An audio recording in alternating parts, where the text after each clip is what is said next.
Welcome to the quick tip video on design. If you look at my presentation, you will see that all the images are in the exact same spot. They have quality images and the labels are all the same. That's really important for good design. So all the labels fit perfectly on all these slides except for this one. Bruce Springsteen does not fit. Now, if you come in and you reduce the size at the top, now you have an issue. The issue is the other labels then will not be the same. So you would literally have to go to every single slide and grab these labels, hold the shift key down, and then change it to 17.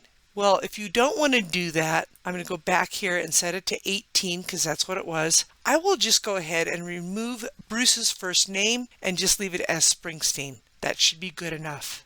Otherwise, you literally have to go to each slide and change the label so that all the fonts are the same exact size. That is considered good design. Hopefully this has been a helpful video.